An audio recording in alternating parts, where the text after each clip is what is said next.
فاعوذ باللہ من الشیطان الرجیم بسم اللہ الرحمن الرحیم ان هذه امتکم امۃ واحدہ وانا ربکم فاعبدون وقال اللہ عز وجل وان هذه امتکم امۃ واحدہ وانا ربکم فاتقون فتقطعوا امرهم بینہم زبرا کل حزب بما لدیہم فرحون فذرهم فی غمرتہم حتی حین صدق اللہ مولانا العظیم۔ سامعین گرامی، ہم جمعے کے موضوعات کو جناب رسول اللہ صلی اللہ علیہ وسلم کی حیات طیبہ سے جوڑتے ہوئے ایک سلسلے کو آگے بڑھا رہے ہیں۔ آپ کی ولادت سے لے کر اور مختلف مراحل کا تذکرہ ہو چکا،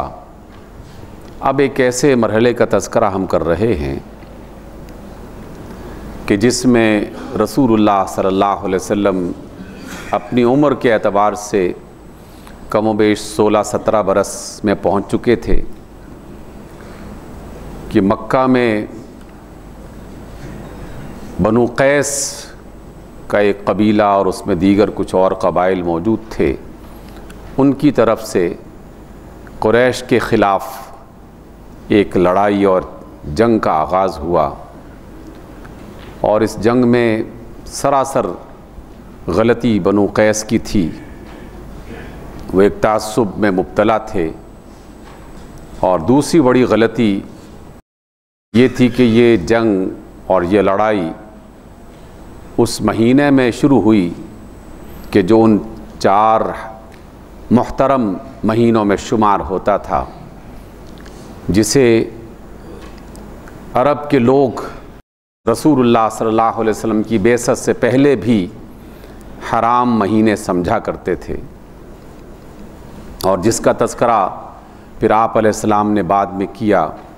اور باقاعدہ ایک فرمان کے ذریعے سے اس کی وضاحت کی کہ اللہ رب العزت نے سال کے 12 مہینے بنائے ہیں، اور ان میں سے 4 مہینے حرمت والے ہیں، اور یہ لڑائی چونکہ ایک حرمت والے مہینے میں شروع ہوئی تھی، اس اعتبار سے اس لڑائی کو لوگ حرب الفجار کے نام سے یاد کرتے ہیں، اور فجار کا جو لفظ ہے یہ فاجر سے بنا ہے، اور فاجر کا معنی ہے فساد مچانے والا، اللہ کے حکم کو توڑنے والا، اور کسی اچھائی کو خراب کرنے والا۔ توڑنے اور پھاڑنے کے لیے بھی عربی زبان میں فجر کا لفظ استعمال ہوتا ہے، کیونکہ فجر کا جو وقت ہے یہ رات کی تاریکی کو پھاڑ کر نمودار ہوتا ہے، اور بعد میں پھر اس کے اندر اور معانی شامل ہوتے چلے گئے، لیکن فاجر کا لفظ ہمارے ہاں معروف ہے، ہم سب استعمال کرتے رہتے ہیں، اور اس کا جو شرعی اور لغوی معنی ہے وہ اللہ کی شریعت کو یا اللہ کے حکم کو توڑنا اور اس کی نافرمانی کرنا ہے۔ چونکہ یہاں لڑائی بذات خود ایک غلط بات تھی اور ایک غلط بنیاد پر شروع کی گئی تھی، اور دوسرا اللہ تعالیٰ کے اس حکم کی خلاف ورزی کی گئی تھی، حرب الفجار، تو کم و بیش 5 برس تک مختلف اوقات میں ان کے درمیان میں یہ لڑائی جاری رہی، لیکن بالآخر پھر کچھ لوگوں کی کوششوں کے ذریعے سے، اور جس میں خاص طور پر قریش کے ان سرداروں کا اس میں ایک حصہ ہے کہ جو اس بالکل ایک غلط قسم کی لڑائی سے پریشان تھے، ناپسند کرتے تھے، تو بالآخر ایک ایسا معاہدہ ان کے درمیان میں طے پایا، جس معاہدے میں بنیادی جو شرط اور شق تھی وہ یہ تھی کہ آئندہ جو بھی ظالم ہوگا اس ظالم کا ہم مقابلہ کریں گے، اور جو بھی مظلوم ہوگا اس مظلوم کی مدد کی جائے گی۔ اور یہ جو معاہدہ طے ہوا، اس کو بھی سیرت کی کتابوں میں حلف الفضول کے نام سے یاد کیا جاتا ہے، کیونکہ اس معاہدے کے اولین سوچنے والے لوگوں میں سے 3-4 لوگ ایسے تھے جن کا نام فضل تھا، اور فضل کی وجہ سے ان جمع کا لفظ فضول بنا، اور یہ سیرت کی کتابوں میں ایک روشن نشان بن کے لوگوں کے سامنے آیا۔ جب بھی حلف الفضول کا تذکرہ ہوگا تو یہ تصور ذہن میں آنا چاہیے کہ ظلم کے خلاف مکہ میں ایک ایسی تنظیم بنائی گئی تھی جس تنظیم نے یہ طے کیا تھا کہ ہم مکہ میں امن و امان قائم کرنے کے لیے آپس میں معاہدہ کر رہے ہیں، اور اس میں کوئی بھی شخص جو مکہ کی حدود میں ہوگا اور اس پر ظلم کیا جائے گا تو ہم اس کا ساتھ دیں گے۔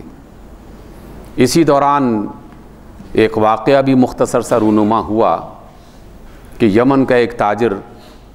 قریش کے ایک شخص نے اس سے مال خریدا، لیکن قیمت ادا کرنے سے گریز کرنے لگا اور ڈرا دھمکا کے اسے بھگانے کی کوشش کی۔ اس نے ایک پہاڑی پر چڑھ کے واویلا کیا تو جناب زبیر ابن عبد المطلب جو رسول اللہ صلی اللہ علیہ وسلم کے چچاؤں میں سے ایک چچا تھے، انہوں نے سب کو اکٹھا کیا اور کہا کہ ہم نے یہ طے کیا ہے کہ ہم مظلوم کی مدد کریں گے۔ اگرچہ وہ قریشی سردار ہے جس نے اس یمنی شخص کا مال دبایا ہے اور اس پر ظلم کیا ہے، لیکن ہمارا معاہدہ جو ہے وہ ظلم کے خلاف ہے۔ اور باقاعدہ وہ ایک گروہ بنا کر ان کے پاس گئے اور اس یمنی کا مال اسے لوٹایا۔ اس معاہدے میں اور اس تنظیم میں خود رسول اللہ صلی اللہ علیہ وسلم شریک تھے، اور آپ ہمیشہ اس کا تذکرہ اچھے الفاظ میں کیا کرتے تھے۔ میں نے بھی مختلف خطابات میں آپ لوگوں سے بات کرتے ہوئے اس کا ذکر کیا کہ جب رسول اللہ صلی اللہ علیہ وسلم مدینہ منورہ میں تشریف لے جا چکے تھے تو مکہ سے ایک وفد آیا۔ آپ علیہ السلام نے باتوں باتوں میں پوچھا کہ وہ معاہدہ کرنے والے اور امن کمیٹی جو بنائی گئی تھی اس کا کیا حال ہے؟ لوگوں نے کہا کہ آپ تشریف لے گئے تو معاہدہ بھی ختم ہو گیا، کمیٹی بھی ختم ہو گئی۔ تو آپ علیہ السلام نے فرمایا کہ اگر وہ تنظیم آج موجود ہوتی تو میں آج بھی اس کا ممبر ہوتا، اور میں اس معاہدے کو کسی صورت میں ناپسند نہیں کرتا، اسے توڑنا نہیں چاہتا تھا، چاہے مجھے اس کے بدلے میں سرخ اونٹ کیوں نہ دیے جاتے۔ اور عرب معاشرے میں یہ ایک محاورہ بولا جاتا تھا، جب بھی کسی چیز کی عظمت کو اور اس کے بڑے ہونے کو بیان کرنا ہوتا تو کہا جاتا تھا کہ سرخ اونٹوں کا جو تحفہ ہے یا مال غنیمت ہے یہ کام اس سے بھی زیادہ بہتر ہے۔ یہ وہ بنیاد ہے جو رسول اللہ صلی اللہ علیہ وسلم کی حیات طیبہ کا ابھی رسالت کا اعلان نہیں ہوا تھا، لیکن آپ کی شخصیت میں وہ کردار اللہ رب العزت کی مشیت سے نمودار کروائے جا رہے تھے اور وہ ظاہر ہو رہے تھے کہ جس سے آپ علیہ السلام کا تعارف لوگوں کے سامنے مکمل ہو رہا تھا کہ آپ ایک محنت کرنے والے تاجر اگر تھے تو آج کی اس مجلس میں ہم آپ علیہ السلام کی شخصیت کا یہ رخ دیکھ رہے ہیں کہ آپ ظلم کے خلاف آواز اٹھانے والوں میں شریک تھے، آپ مظلوم کی مدد کرنے والے لوگوں میں شامل تھے، اور اسے اپنے لیے ایک بہت ہی فخر کی بات سمجھتے تھے، اور ظلم کے خلاف آواز اٹھانے یا اس میں باقاعدہ خود شریک ہونے کے عمل کو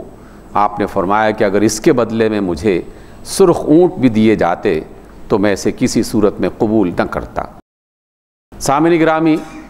ہم سیرت کے واقعات کو محض واقعے کے طور پر نہیں پڑھ رہے یا اس کو سیکھ رہے، بلکہ ہم تو ان واقعات کو سمجھ کر جان کر اپنے حالات اور اپنی زندگی میں اس کو تلاش کرتے ہیں، اور کرنا بھی چاہیے کہ اس کی مماثلت ہمارے دور میں اور ہماری زندگی میں کس انداز کی ہے، اور ہمیں کس طرح سے اس میں شریک ہونا چاہیے تاکہ ہم اسوہ رسول پر باقاعدہ قدم بقدم عمل کر سکیں، اور ہم یہ کہہ سکیں کہ ہمیں آپ صلی اللہ علیہ وسلم کی حیات طیبہ سے جو حکمت بھی ملی، جو سبق بھی ملا، ہم نے اسے اپنے کردار کا حصہ بنانے کی کوشش کی۔ تو آج کی بنیادی جو بات ہے اور آپ علیہ السلام کی شخصیت کا جو تعارف ہے وہ ہے مظلوم کی مدد کرنا اور ظالم کے خلاف آواز اٹھانا، جدوجہد کرنا، اور ضرورت پڑے تو باقاعدہ اسلحہ اور اس کے لیے عسکری طاقت کا استعمال کرنا۔ یہ آپ علیہ السلام کی باقاعدہ ایک کوشش بھی تھی، تعلیم بھی تھی، اور بعد میں جب باقاعدہ اعلان نبوت ہو گیا پھر تو قدم قدم پر اسی بات کو آپ علیہ السلام نے آگے بڑھایا۔ اسی حوالے سے میں نے آپ کے سامنے ایک آیت تلاوت کی جو کہ قرآن مجید میں 2 مقامات پر تقریباً ملتے جلتے الفاظ کے ساتھ بیان کی گئی ہے، اور آج جس دور سے ہم گزر رہے ہیں اور جن ایام میں ہم کچھ باتوں کو دیکھ رہے ہیں اس کے ساتھ ایک بہت ہی واضح قسم کی مماثلت اور اس کے اندر ایک قربت دکھائی دیتی ہے۔ مظلوم کو تلاش کرنا چاہیں تو دیکھنے کی زیادہ ضرورت نہیں ہے، ہمارے آس پاس بے شمار ایسے خطے، ایسے گروہ، ایسے افراد اور ایسے معاشرے موجود ہیں جہاں ظلم ہو رہا ہے اور جہاں پر ظالم اپنے اپنے انداز میں ان پر ظلم توڑ رہے ہیں۔ اس موقع پر ہمارا طرز عمل کیا ہونا چاہیے؟ رسول اللہ صلی اللہ علیہ وسلم کی سیرت ہمیں اس حوالے سے کیا تعلیم دیتی ہے؟ اس وجہ سے میں نے کہا کہ اللہ کے رسول کی تعلیم یہ ہے اور آپ کی سیرت کا باب یہ ہے کہ مظلوم کی مدد کرنا یہ ہر ایک عقل مند انسان اور مومن انسان کی ضرورت بھی ہے اور اس کو یہ لازماً اختیار کرنا چاہیے، اور ظالم کے خلاف آواز اٹھانا یہ بھی ہماری ذمہ داری ہے اور ہم پر واجب ہے۔ اس وقت تو بنو قیس اور بنو قریش کے درمیان میں یہ ایک جنگ تھی اور پھر معاہدہ ہوا جو کہ بہت ہی چھوٹے لیول کا ایک گروہ تھا یا ایک علاقہ تھا، لیکن جب آپ صلی اللہ علیہ وسلم کی رسالت کا اعلان ہوا تو پھر آپ کا جو تعارف پیش کیا گیا اللہ رب العزت کی طرف سے، اللہ رب العالمین کی طرف سے، وہ تعارف یہ نہیں تھا کہ آپ قریش کے ایک آدمی تھے یا کسی ایک قبیلے کے معزز فرد تھے، بلکہ آپ کا تعارف یہ پیش کیا گیا کہ آپ تمام انسانوں کی طرف رسول بنا کے بھیجے گئے ہیں، اور آپ کا تعارف یہ پیش کیا گیا کہ جو بھی آپ کو مانیں گے وہ سب کے سب ایک امت قرار پائیں گے اور ایک امت انہیں بنا دیا گیا ہے۔ اس وجہ سے بڑا دائرہ تو انسانیت کا ہے، اور اس انسانیت میں دنیا میں کسی بھی مقام اور خطے میں کسی بھی انسان پر ظلم ہو رہا ہو تو سیرت طیبہ یہ بتاتی ہے کہ ہمیں ظالم کے خلاف اور مظلوم کے حق میں اپنی آواز بھی اٹھانی ہے اور اپنا کردار بھی ادا کرنا ہے۔ لیکن یہ حق اور بڑھ جاتا ہے اگر وہ ظلم جو ہے وہ اس امت کے حوالے سے سامنے آ رہا ہو کہ جس کے سردار جناب رسول اللہ صلی اللہ علیہ وسلم ہیں، جو ہمارے بھائی بنا دیے گئے ہیں، اور جس کا تعارف اللہ رب العزت یوں فرماتے ہیں کہ ان ھذہ امتکم امۃ واحدہ، یہ تمہاری امت ہے، ایک امت، وَأَنَا رَبُّكُمْ، اور میں تمہارا رب ہوں، فَاعْبُدُونَ، تو تم میری بندگی کرو۔ اور سورۃ المؤمنون میں فرمایا کہ یہ ایک امت ہے، تمہاری امت ہے، اور میں تمہارا رب ہوں تو تم مجھ سے ڈرو، یعنی اس امت کا خیال رکھتے ہوئے ظلم کے راستے کو اختیار مت کرو، اور اس حوالے سے اگر تم نے کوئی ایسا قدم اٹھایا تو پھر میرے عذاب سے ڈرو، میری پکڑ سے بچنے کی کوشش کرو۔ اس وجہ سے یہ ذمہ داری بنتی ہے کہ ہم امت کے تصور کو زندہ رکھیں اور امت کے تصور کو قرآن مجید کی آیات کی روشنی میں، رسول اللہ صلی اللہ علیہ وسلم کی سیرت طیبہ کی روشنی میں لوگوں کے سامنے خود بھی اس پر ایمان رکھیں اور لوگوں کے سامنے بھی اس کا ذکر کرتے رہیں۔ اور اس کی ضرورت اس وجہ سے زیادہ ہو گئی ہے کہ آج جس دور میں ہم جی رہے ہیں اس میں فتنے اور غلط فہمیاں پیدا کرنے والے بے شمار لوگ اور گروہ وجود میں آ چکے ہیں، نام نہاد دانشور آج کل ہمارے چینلز پر، ہماری جماعتوں میں، ہمارے جلسوں میں، ہمارے اجتماعات میں یہ کہتے ہوئے اور کھلم کھلا کہتے ہوئے دکھائی دے رہے ہیں اور سنائی دے رہے ہیں کہ یہ امت کیا ہوتی ہے، امت کہاں ہے۔ ہمیشہ امت کا واویلا کرتے ہو اور امت کا ذکر کرتے ہو۔ کون ہے جو ہمارا ساتھ دے رہا ہے؟ عرب اپنے معاملات میں مگن ہیں، عجم اپنے معاملات میں مگن ہیں، کشمیر اتنے طویل عرصے سے جل رہا ہے، کس نے ہمارا ساتھ دیا ہے؟ اور یہ کہہ کر اس امت کے تصور ہی کو ختم کرنے کی کوشش کر رہے ہیں اور کہتے ہیں کہ امت کی کوئی حیثیت نہیں ہے۔ سامعین گرامی، ہم یہ بات بارہا کہہ چکے اور آئندہ بھی کہتے رہیں گے کہ اللہ کی طرف سے جو اصول طے پا جائے وہ اصول کبھی ختم نہیں ہوگا۔ رسول اللہ صلی اللہ علیہ وسلم کی طرف سے جو راستہ متعین ہو جائے وہ راستہ کبھی غلط نہیں ہوگا، اور اللہ اور اس کے رسول صلی اللہ علیہ وسلم کی طرف سے جو تعارف ہمارا بنا دیا جائے، ہم اس تعارف کو اپنے لیے باعث عزت اور باعث فخر سمجھتے ہیں۔ ہم یقیناً اس پر ایمان رکھتے ہوئے اسے کبھی نظر انداز نہیں کر سکتے۔ اللہ نے اور اس کے رسول نے ہمارا تعارف ایک امت کی صورت میں کروایا ہے، انسانیت کی پہچان بھی کروائی ہے کہ جہاں بھی ظلم ہوگا، چاہے وہ کسی یہودی پر کیوں نہ ہو، ہم اس ظالم کے خلاف اور مظلوم کے حق میں کھڑے ہوں گے، لیکن اگر وہ ظلم کسی مسلمان خطے پر، کسی مسلمان معاشرے پر، کسی مسلمان گروہ پر ہوگا تو یہ ہماری دینی ذمہ داری بھی بن جاتی ہے، رسول اللہ کی سنت بھی یہی ہے اور اللہ رب العزت کا حکم بھی یہی ہے۔ اس اعتبار سے اس زمین پر اللہ کو اور اللہ کے رسول کو ماننے والا کوئی بھی فرد کسی بھی مقام اور خطے میں موجود ہو، اس کا رنگ کیسا ہی کیوں نہ ہو، اس کی زبان جیسی مرضی ہو، وہ کسی بھی خاندان اور قبیلے سے تعلق رکھتا ہو، اللہ رب العزت نے اسے ہمارا بھائی بنا کر ہمارے قبیلے میں شامل کر دیا ہے، اور وہ ہمارا ساتھی ہے، ہمارے بدن کا حصہ ہے، ہمارے جسم کا جز ہے۔ اس بنیاد پر اس کے درد کو اپنا درد سمجھنا چاہیے، اس کی تکلیف کو اپنی تکلیف سمجھنا چاہیے، اور اس کے لیے جو کچھ بھی کیا جا سکتا ہے وہ لازماً کرنا چاہیے۔ اس لیے آج کی مجلس میں ہم نے اب تک 3 باتیں سیکھی۔ پہلی بات یہ سیکھی کہ ہم رسول اللہ صلی اللہ علیہ وسلم کی سیرت کے واقعات کو سلسلہ وار جو سیکھ رہے ہیں اسے آج کے دور میں اپنی زندگی کے ساتھ جوڑ کر اس میں سے کچھ جاننے کی اور سیکھنے کی کوشش کر رہے ہیں۔ اور دوسری بات کہ رسول اللہ صلی اللہ علیہ وسلم کا طرز عمل اور سیرت یہ بتاتی ہے کہ ظالم کے خلاف آواز اٹھانا اور مظلوم کے حق میں آواز اٹھانا اور اس کی مدد کرنا یہ سنت رسول ہے، اعلان نبوت سے پہلے بھی اور اعلان نبوت کے بعد بھی۔ اور تیسری بات ہم نے یہ سیکھی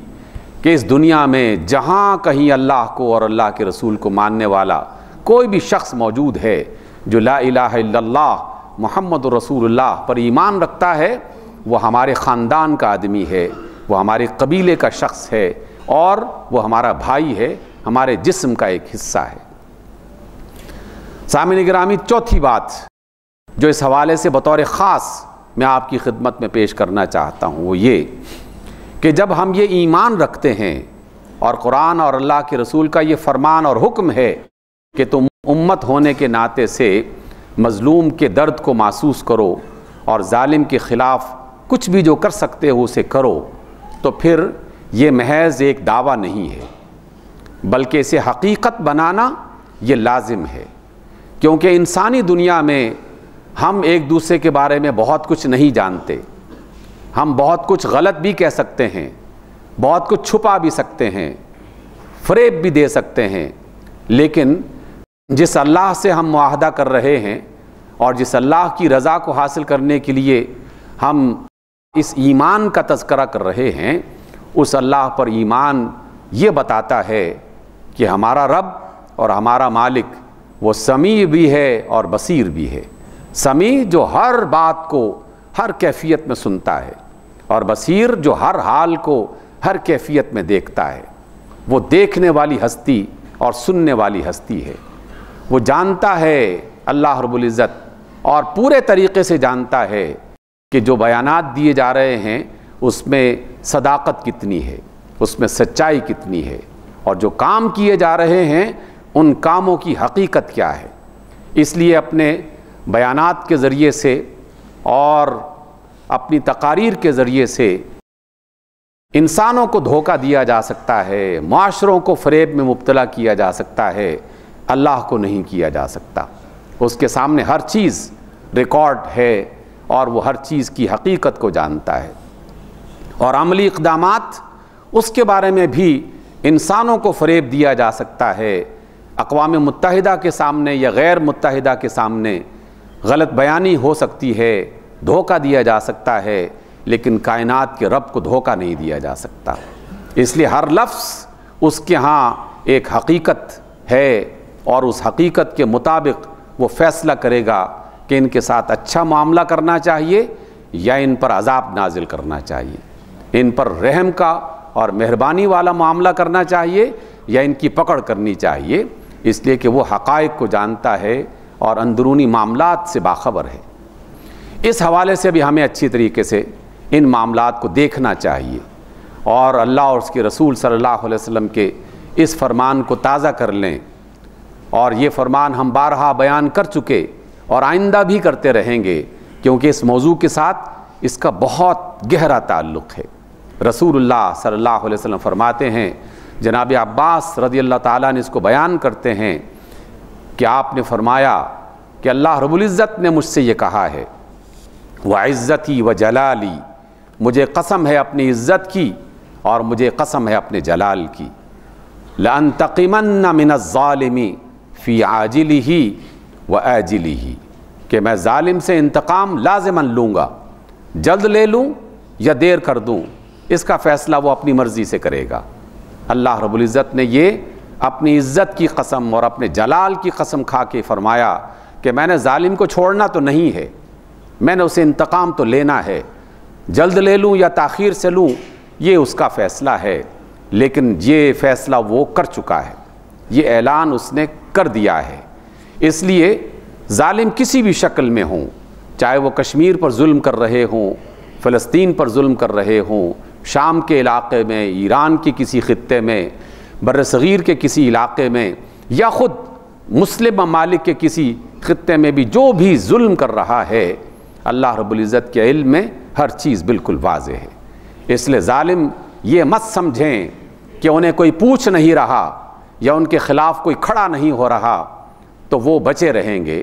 اللہ رب العزت کے کاموں کا طریقہ اس کا اپنا ہے، وہ خود بخود راستے بناتا ہے، اسے کسی کی مدد کی ضرورت نہیں پیش آتی، وہ اپنے لیے اور اپنے کاموں کو آگے بڑھانے کے لیے اپنا طریقہ کار خود متعین کرتا ہے۔ اس لیے یہ بات کنفرم طریقے سے جان لینی چاہیے کہ ظالم بچیں گے نہیں، چاہے وہ کسی بھی خطے میں ظالم ہو، بالآخر ان کا سر نیچا ہوگا۔ لیکن یہ بات تو ہم کہہ سکتے ہیں کہ ان ظالموں کے لیے ہے، اگلا حصہ جو ہے وہ میرے اور آپ کے لیے ہے، وہ بھی نظر انداز نہیں کرنا چاہیے۔ رسول اللہ فرماتے ہیں صلی اللہ علیہ وسلم کہ اللہ تعالیٰ نے یہ فرمایا ہے کہ مجھے اپنی عزت کی قسم اور مجھے اپنے جلال کی قسم کہ میں اس شخص کو بھی دیکھ رہا ہوں جو کسی مظلوم کو دیکھتا ہے اور وہ اس کی مدد کر سکتا ہے لیکن وہ اس کی مدد نہیں کر رہا، تو میں اپنی عزت اور اپنے جلال کی قسم کھا کے یہ بھی کہتا ہوں کہ میں ایسے فرد سے بھی انتقام لوں گا،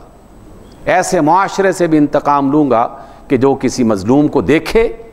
وہ اس کی مدد کر سکتا ہو لیکن مدد نہ کر رہا ہو۔ اس لیے وہ تمام لوگ جو اس وقت مختلف ممالک میں ذمہ داران ہیں، ان کے پاس اتھارٹی ہے، اختیار ہے، اللہ نے انہیں قوت سے نوازا ہے، اور وہ سب کچھ دیکھتے بھالتے اگر مظلوموں کی مدد نہیں کر رہے تو وہ بھی یہ نہ سمجھیں کہ ہم تو جناب ظلم نہیں کر رہے، ظالم تو کوئی اور ہے۔ مظلوم کی مدد نہ کرنے والا بھی اگر مدد کر سکتا تھا اور اس نے نہیں کی تو وہ ظالموں میں شمار ہوگا، اللہ کے نزدیک اس کا شمار ظالموں میں ہوگا، اور اس سے بھی اللہ رب العزت نے فرمایا ہے کہ میں نے لازماً انتقام لینا ہے۔ اس اعتبار سے ہم پہلے سبق کو تازہ کر لیں کہ امت کا نام یہ ایمان والوں کی بنیاد پر ہمیں جو ہے وہ بتایا گیا ہے. اس کی پہچان ایمان کی بنیاد پر کروائی گئی ہے. اس کی پہچان مختلف ملکوں کے سربراہوں کی بنیاد پر نہیں کروائی گئی کہ کون دبئی کس کے ساتھ کھڑا ہے، سعودی عرب کیا کر رہا ہے، ایران کیا کر رہا ہے، عرب ملک کیا کر رہے ہیں. ملکوں کے حکمران یہ امت نہیں ہیں. امت وہ ہے جس نے اللہ کو اور اللہ کے رسول کو دل و جان سے تسلیم کیا اور اللہ اور اس کے رسول کی بات کو بھی دل و جان سے قبول کرتا ہے. اس لیے ہم ہیں امت، آپ اور ہم اور وہ تمام لوگ کہ جو واقعی دل و جان سے اللہ رسول کی بات کو نہ صرف سنتے ہیں بلکہ اسے حق مانتے ہیں، اسے سچ جانتے ہیں. اس امت کے بارے میں یہ بات بتائی جا رہی ہے کہ تمہیں ظالم کے خلاف آواز اٹھانی چاہیے، ظالم کے خلاف قدم اٹھانا چاہیے اور مظلوم کی مدد کرنی چاہیے، کتنے ہی کیوں نہ ہو. جو شخص جس قدر مدد کے لیے قدم بڑھا سکتا ہے، آواز اٹھا سکتا ہے، اور ہزارہا طریقے ہیں جس میں آج کے دور میں مدد کی جا سکتی ہے اور اس کو اختیار کیا جا سکتا ہے، یہ ہماری ذمہ داری ہے. سامعین گرامی، اس بنیاد کو سامنے رکھتے ہوئے اتفاق سے آپ صلی اللہ علیہ وسلم کی سیرت کے حوالے ہمارے حالات سے خود بخود جڑتے چلے جا رہے ہیں اور ہر قدم پر ہماری رہنمائی کر رہے ہیں. اس لیے آج کی ذمہ داریوں میں آپ اسے اپنی بنیادی ذمہ داری سمجھیے. ہم پر جو مختلف قسم کی مشکلات ہیں، ان مشکلات کا سبب بعض اوقات اس طرح کی نافرمانیاں بھی ہو جاتی ہیں جنہیں ہم بعض اوقات نظر انداز کر دیتے ہیں کہ جناب ہم کون سا کشمیر پر ظلم کر رہے ہیں.